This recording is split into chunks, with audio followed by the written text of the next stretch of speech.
We have our trigger, leads to our emotion, leads to the reaction, which feeds our triggers. We ask ourselves, why does this keep happening? But listen, we don't see things as they are. We see things as we are. Let me ask you something. Do you ever feel like your life is just playing on repeat? Different job, same frustrating boss. Different partner, same arguments. Different situation, but somehow it's the same overwhelming emotions. The patterns you can't see are the ones controlling your life. But here's the catch. You can't escape what you can't see. And these patterns, they're invisible. And the reason why is because they're automatic. Therefore, your key to change, it's not trying harder, okay? It's not a matter of willpower. It's learning to recognize these hidden patterns. And what I'm going to show you today is going to allow you to see your own hidden patterns and understand how to change them. Now, what we need to understand is recognition equals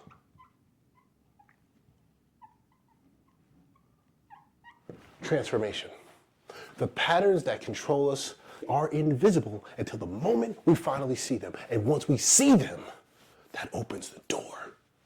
A few years ago, my personal life was crumbling. My marriage was failing. And I thought I could handle it alone. But my wife shared an ultimatum with me.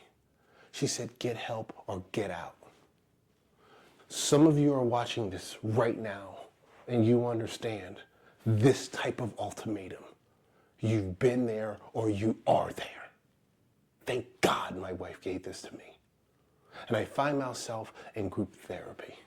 And I was about to face a truth that I had been running from my entire life.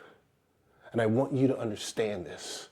Sometimes the most profound truths comes from someone else.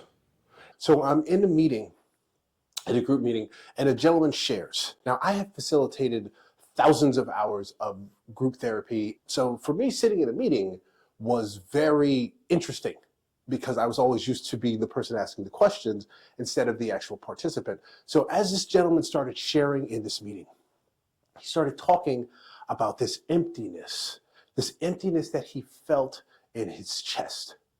As he described it, he described the sexual activity, he described the substance abuse, he described the alcoholism, he described all of these as ways that he could temporarily fill this emptiness that he had in his chest.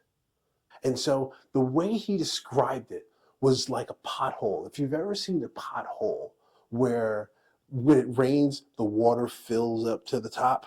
So when you're looking at the road, if you don't know that there's a pothole there, you'll drive right through it thinking it's filled, right? And so he equated the emptiness that he had in his chest, this emptiness that he felt in himself, as a pothole. And he would reach out and use and drink and fuck, and that would be the way that he would fill himself up. When this man described this, it hit me. I became aware of my own experience. Being the one who could drink the most, being the one who could smoke the most, all of those activities were for recognition. I was using those to fill the emptiness within myself. I had never heard it described like this. So in that group, I had this awareness. I had my own life experiences. I had this pattern for the first time in my life. I saw what I used to do to generate value. And until this man shared it as an emptiness, I never saw the pattern. I remember leaving that group and jumping in my car, and I had a 45-minute drive home, and I cried the entire time. I cried tears of joy. I cried tears of shame. I cried tears of relief because I finally had an understanding of what my pattern was. I didn't know why I did it. I just knew that it worked. Now, gentlemen, one moment of recognition changes everything. A month later, after this group, I talked to my coach. And we sat down and I processed the event. He asked me some really hard questions about myself. He's like, well, Michael, how do you generate value? If you don't go out and perform these tasks, how do you generate value? And I had no idea. I was 49 years old and I had no idea how to generate value besides going out there and putting on a show for people that didn't matter.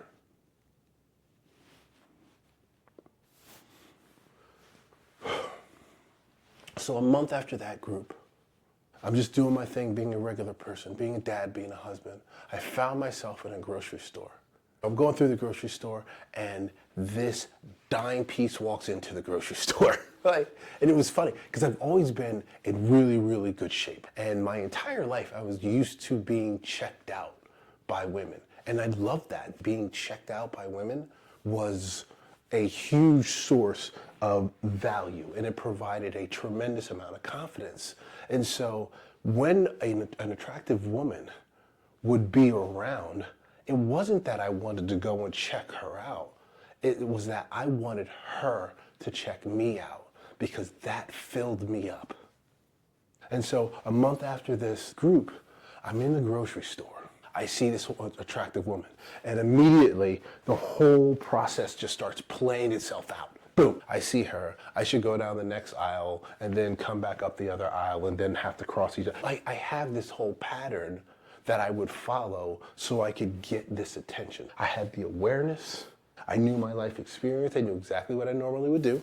I recognized the pattern, but then it changed. I thought about this group. I thought about this guy who shared. And then, boom, it all changed to this. The three eyes came into play, and this is what I want to focus on today. This is what I want you to learn, okay? I'm not supposed to guard the board, but this is what I want you to learn today, all right? It's the three eyes. First eye, identify. You recognize the old pattern. If you don't recognize your pattern, you can't change shit. Second eye, interrupt.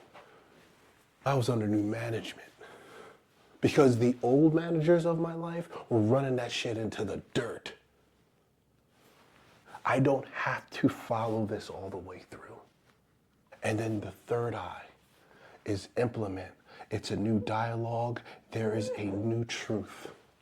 And the truth is, I don't need a stranger to provide me with value. Gentlemen, freedom is not found in perfection. It's found in the recognition and choice that you make that align with your authenticity. Not what you do for something, who you are for yourself. Now, gentlemen, I didn't ask before, but I'm going to ask now. It's the triple S. It's the triple S. Save, subscribe, and send this to someone. I am working together to create a membership because I know what that group did for me. I'm creating a community for men so we can do this together. We can have these moments and these epiphanies together. We can create these opportunities for ourselves and become authentic men and leaders together.